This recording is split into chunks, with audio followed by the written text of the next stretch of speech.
ರಹಮತುಲ್ಲಾಹಿ ಬರ್ಕಾತುಹು. ಎಲ್ಲರಿಗೂ ನಮಸ್ಕಾರಂ. ಇವತ್ತು ಬಹಳ ಸಂತೋಷನ ತಂದಿದೆ ನನಗೆ. ಇವತ್ತು ನಮ್ಮ UDF ಕ್ಯಾಂಡಿಡೇಟ್ PV ಅನ್ವರ್ ಕೋಸ ಪ್ರಚಾರಕ್ಕೆ ಇವತ್ತು ಬಂದಿರೋದು ನನಗೆ ಇವತ್ತು സന്തോഷന ತಂದಿದೆ. എല്ലാവർക്കും നമസ്കാരം. UDFന്റെ നമ്മുടെ പ്രിയങ്കരനായിട്ടുള്ള സാരഥി PV അൻവറിന് വേണ്ടി ഇവിടെ പ്രചരണാർത്ഥം വരാൻ വന്നതിൽ എനിക്ക് ഏറെ സന്തോഷമുണ്ട്, ചാരിതാർത്ഥ്യമുണ്ട്. നിങ്ങൾക്ക് എല്ലാവർക്കും ഞാൻ നമസ്കാരം അറിയിക്കുന്നു. ಇವತ್ತು ಬೆಳಗಿಂದ ನಾನು ಬಹಳಷ್ಟು ಕಡೆ ಹೋಗಿ ಬಂದಿದ್ದೀನಿ. ಹೋಗಿ ಬಂದಾದ್ಮೇಲೆ ನನ್ನ ಕೇರಳ, ನಮ್ಮ ಕರ್ನಾಟಕ ಮತ್ತೆ ತಮಿಳುನಾಡು ಮತ್ತೆ ಬೇರೆ ರಾಜ್ಯ ಕಂಪೇರ್ ಮಾಡಿದ್ರೆ ಕೇರಳದಲ್ಲೇ ರಾಜಕೀಯನೇ ಬೇರೆ, ಆಮೇಲೆ ಮತದಾರರೇ ಬೇರೆ ಬೇರೆ ಹಿನ್ನೆಲೆ ನೋಡ್ತಾ ಇದ್ದೀನಿ. ಇವತ್ತು ಕೇರಳದಲ್ಲಿ ನಿಮ್ಗೆಲ್ಲ ನೋಡಿ ಬಹಳ ಸಂತೋಷನ ನನ್ ತಂದಿದೆ. ನನ್ನ ಅನಿಸಿಕೆ ಬೇರೆ ರಾಜ್ಯದಲ್ಲಿ, ನಮ್ಮ ರಾಜ್ಯದಲ್ಲಿ ಯಾವ್ದಾನ ಒಂದು ದೊಡ್ಡ ಸಭೆ ಮಾಡಿದ್ರೆ ಕನಿಷ್ಠ 25ರಿಂದ 50,000 ಜನ ಇರ್ತಾರೆ. ಇವತ್ತು ಎಲ್ಲಾನ ಕೇರಳದಲ್ಲಿ ಸಭೆ ಆದ್ರೆ ಸಣ್ಣ ಮಟ್ಟದಲ್ಲಿ ಬಂದ್ರು ಅದು 1 ಲಕ್ಷ.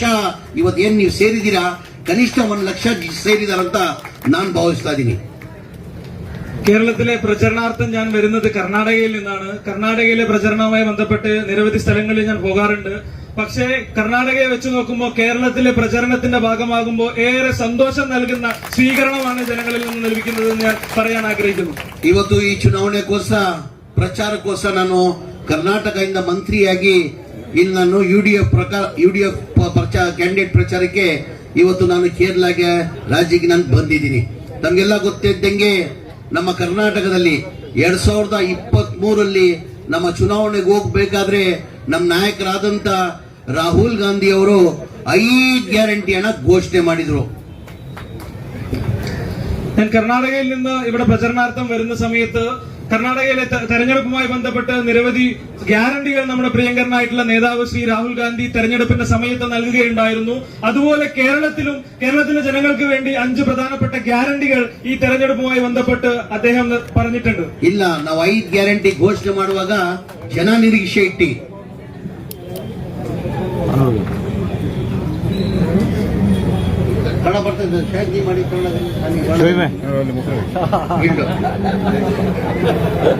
ಈಗ 23 ಚುನಾವಣೆಯಲ್ಲಿ ನಾವು ಜನಗಳ ಮಧ್ಯದಲ್ಲಿ ಹೋಗ್ಬೇಕಾದ್ರೆ ನಮ್ಮ ನಾಯಕರಾದಂತ ರಾಹುಲ್ ಗಾಂಧಿ ಅವರು ಕರ್ನಾಟಕ ರಾಜ್ಯಕ್ಕೆ 5 ಗ್ಯಾರಂಟಿಯನ್ನ ಘೋಷಣೆ ಮಾಡಿದ್ರು.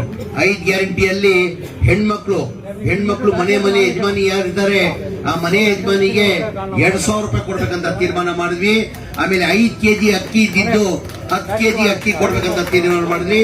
ಆಮೇಲೆ ನಮ್ಮ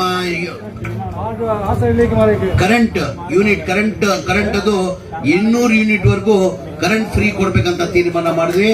ಅದ್ರ ಜೊತೆಯಲ್ಲಿ ನಮ್ಮ ಯುವಕರು ಏನು ಡಿಪ್ಲೊಮಾ ಹೋಲ್ಡರ್ಸ್ ಇದ್ದಾರೆ ಎಜುಕೇಶನ್ ಅಲ್ಲಿ, ಅವ್ರಿಗೆ 3,000 ವರೆಗೂ ಕೊಡ್ಬೇಕಂತ ತೀರ್ಮಾನ ಮಾಡಿ ಹೆಣ್ಮಕ್ಳು ಇಡೀ ರಾಜ್ಯದಲ್ಲಿ ಫ್ರೀಯಾಗಿ ಅಡ್ಡಾಡ್ಬೇಕು. ಕರ್ನಾಟಕ ರಾಜ್ಯದಲ್ಲಿ 5 ಗ್ಯಾರಂಟಿಯನ್ನ ನಾವು ಘೋಷಣೆ ಮಾಡಿದ್ವಿ. ನಮ್ಮ ಸರ್ಕಾರ ಜನ ನನ್ನ ನಂಬಿ ನಮ್ಮ 136 ಸೀಟ್ ಗೆಲ್ಸ್ಕೊಟ್ರು. ಇದೇ ವಿರೋಧ ಪಕ್ಷದವರು, ಬಿಜೆಪಿಯವರು, ಈ ಕಾಂಗ್ರೆಸ್ ಪಕ್ಷದವರು ಈ ಗ್ಯಾರಂಟಿ ಘೋಷಣೆ ಮಾಡಿರೋದು ಬರೇ ರಾಜಕೀಯ ಭಾಷಣ ಮಾಡಿದರೆ. ಈ ಗ್ಯಾರಂಟಿಗಳು ಲಾಗು ಮಾಡಕ್ ಸಾಧ್ಯ ಆಗಲ್ಲ. ಈ ಗ್ಯಾರಂಟಿಗಳು ಲಾಗು ಮಾಡಬೇಕಾದ್ರೆ ಕನಿಷ್ಠ 55ರಿಂದ 60,000 ಕೋಟಿ ಆಗ್ತದಂತ ವಿರೋಧ ಪಕ್ಷ ಬಿಜೆಪಿ ಅವರು ಹೇಳಿದ್ರು. ನಮ್ಮ ಸರ್ಕಾರ ಬಂದು ಒಂದೇ ತಿಂಗಳಲ್ಲಿ ನಾವು 5 ಗ್ಯಾರಂಟಿಯನ್ನ 3 ವರ್ಷದಿಂದ ಜಾರಿ ಮಾಡಿದ್ದೀವಿ. 2023 രാഹുൽ ഗാന്ധി കർണാടകയിൽ വരികയുണ്ടായിരുന്നു. കർണാടക കോൺഗ്രസ് പാർട്ടി 5 ഗ്യാരണ്ടികൾ അന്ന് വാഗ്ദാനം ചെയ്തിരുന്നു. ആ 5 ഗ്യാരണ്ടിയും രാഹുൽ ഗാന്ധി കോൺഗ്രസ് അധികാരത്തിൽ വന്ന് 3 മാസത്തിനുള്ളിൽ അത് ഈടേരിക്കുകയും 5 ഗ്യാരണ്ടി, അതായത് സ്ത്രീകൾക്ക് 2,000 രൂപ, 200 യൂണിറ്റ് കറന്റ്, ഫ്രീ ബസ് യാത്ര, ഗ്രാജുവേഷനായ വിദ്യാർത്ഥികൾക്ക് 3,000 രൂപ കൊടുത്തുകൊണ്ട് വന്നുകൊണ്ടിരിക്കുന്നു. ഇതിന് 50,000 ಕೋಟಿ രൂപ ചെലവാകുന്നുണ്ട്. ಇವತ್ತು ಈ ರಾಜ್ಯದಲ್ಲೂ ನಮ್ಮ UDF ಸರ್ಕಾರ ಬಂದ್ರೆ ನಮ್ಮ ಪಕ್ಷ ವತಿಯಿಂದ ನಮ್ಮ ನಾಯಕರಾದಂತ ರಾಹುಲ್ ಗಾಂಧಿ ಅವರು ನಮ್ಮ UDF ಸರ್ಕಾರ ಕೇರಳದಲ್ಲಿ ಬಂದ್ರೆ ನಾವು 5 ಗ್ಯಾರಂಟಿಯನ್ನ ಕೊಡ್ತೀವಂತ ಮಾನ್ಯ ರಾಹುಲ್ ಗಾಂಧಿ ಹೇಳಿದ್ದಾರೆ. ಎಲ್ಲ ನಮ್ಮ ಹೆಣ್ಮಕ್ಳು, ನಾವು ಕರ್ನಾಟಕದಲ್ಲಿ ಹೆಂಗೆ ಇಡೀ ರಾಜ್ಯದಲ್ಲಿ ಹೆಣ್ಮಕ್ಳು ಸರ್ಕಾರಿ ಗೌರ್ಮೆಂಟ್ ಬಸ್ ಅಲ್ಲಿ ಫ್ರೀ ಅಡ್ಡಾಡ್ತಾರೆ, ಅದೇ ತರ ಕೇರಳದಲ್ಲಿ ಎಲ್ಲಾ ಹೆಣ್ಮಕ್ಳು ಫ್ರೀ ಆಗಿ ಅಡ್ಡಾಡ್ಬೇಕಂತ ಹೇಳ್ಬಿಟ್ಟು ಅದನ್ನ ಘೋಷಣೆ ಮಾಡಿದ್ದಾರೆ.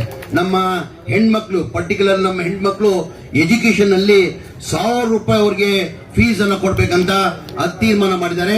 ಅದಕ್ಕಂದ್ರೆ ಹೆಲ್ತ್ ಇನ್ಶೂರೆನ್ಸ್ ಅಂತ 25 lakh health insurance 25 lakh health insurance ಮಾಡ್ಬೇಕಂತ ತೀರ್ಮಾನ ಮಾಡಿದ್ದಾರೆ. ಓಲ್ಡ್ ಏಜ್ ಪೆನ್ಷನ್ 1600 ಇರೋದು 1600ಕ್ಕೆ 3000 ರೂಪಾಯಿ ಮಾಡ್ಬೇಕಂತ ತೀರ್ಮಾನ ಮಾಡಿದ್ದಾರೆ. ಇಂಟ್ರೆಸ್ಟ್ ಫ್ರೀ 5 ಲಕ್ಷ ಸಣ್ಣ ಪುಟ್ಟ ವ್ಯಾಪಾರ ಮಾಡೋರಿಗೆ ಇಂಟ್ರೆಸ್ಟ್ ಫ್ರೀ 5 ಲಕ್ಷ ಲೋನ್ ಕೊಡ್ಬೇಕಂತ ನಮ್ಮ ರಾಹುಲ್ ಗಾಂಧಿ ಅವರು ಘೋಷಣೆ ಮಾಡಿದ್ದಾರೆ. ಇದು ನಾನು ನಿಮ್ಗೆ ಹೇಳ್ತೀನಿ, ಕರ್ನಾಟಕದಲ್ಲಿ 3 ವರ್ಷ ಆಗಿದೆ ಸರ್ಕಾರ ಬಂದು, ನಾವು 5 ಗ್ಯಾರಂಟಿಯನ್ನ ಏನ್ ನಾವು ಜಾರಿ ಮಾಡಿದೀವಿ, ಈ ಗ್ಯಾರಂಟಿಗಳು ಕೇರಳದಲ್ಲೂ ನಾವು ಜಾರಿ ಮಾಡ್ತೀವಿ ಅಂತ ತಮ್ಗೆ ಹೇಳಕ್ ಬಯಸ್ತೀನಿ ನಾನು. അതുപോലെ തന്നെ